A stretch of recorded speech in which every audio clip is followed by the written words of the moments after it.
Hello and welcome to my fourth Brim Devlog. Long ago, I've made my last devlog, so I've decided to make a new update on what I have done in the recent weeks or months. So let's get started. As you see, we have this kind of really ugly main screen right now. It's okay because of the artwork. It looks really good in my opinion. I've gotten it from itch.io, I think, and yeah. So the main menu and the buttons are looking really bad, but they work, so this is alright for now.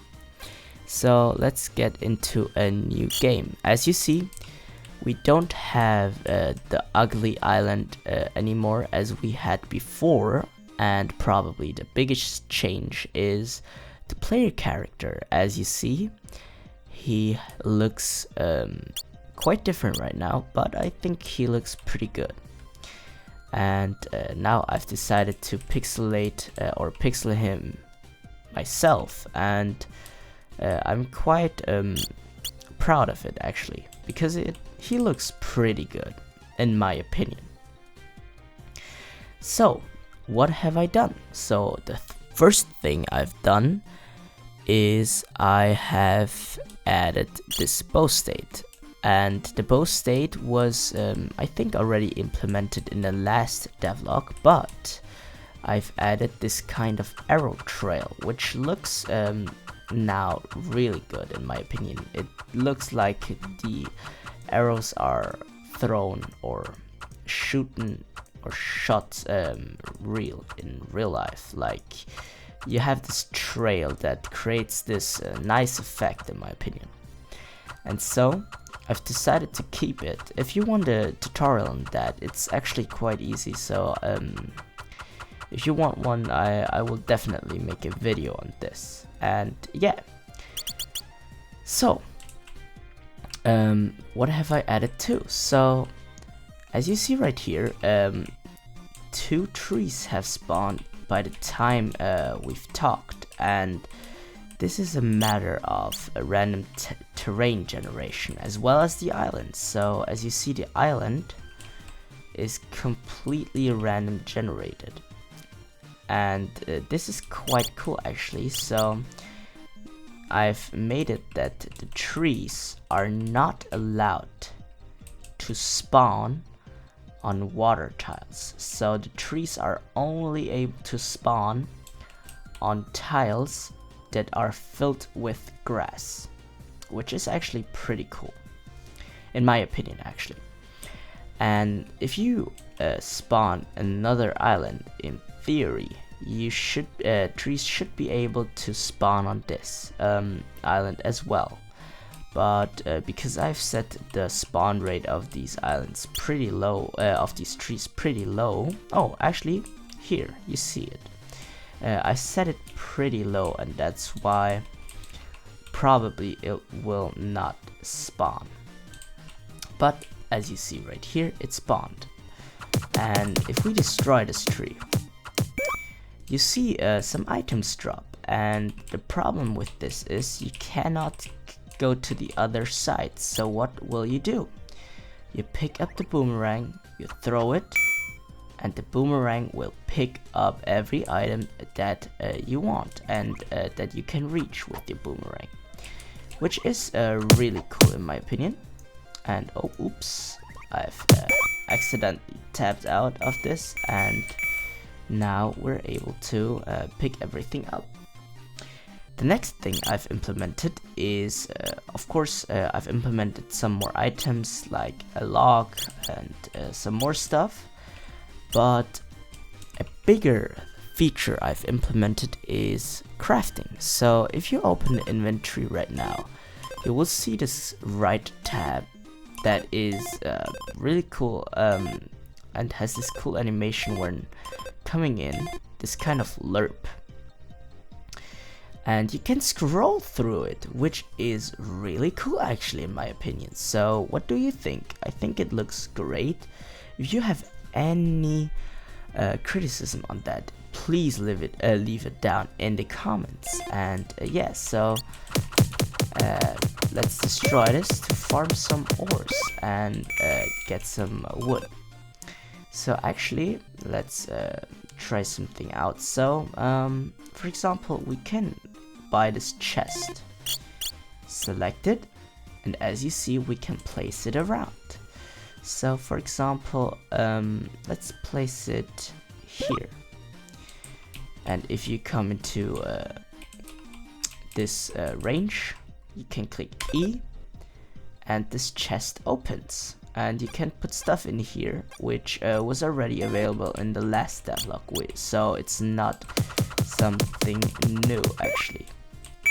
And yeah, but this took me a lot of time, and yeah, I think it looks pretty cool. It's a little bit, or actually quite inspired by Forager, and yeah, firstly by the look of it, and secondly because the system is simpler than the crafting system in Minecraft. So I think the crafting system in Minecraft is really hard to do. So I've actually not tried it yet, but I think it will be pretty hard, or it would be pretty hard to implement, because if you have this 9x9 space, you will probably need to check for every 9 of those boxes, and so I'm actually not quite sure how I would do it, but I will probably get an idea or so. But I think it's pretty difficult, so I am stuck with this system where I can just like scroll through this thing. If you want to have a tutorial on scrolling, how to scroll through this, I can make one if you want. And yeah, so let's create an object, object iron ore at this position, so 3153, and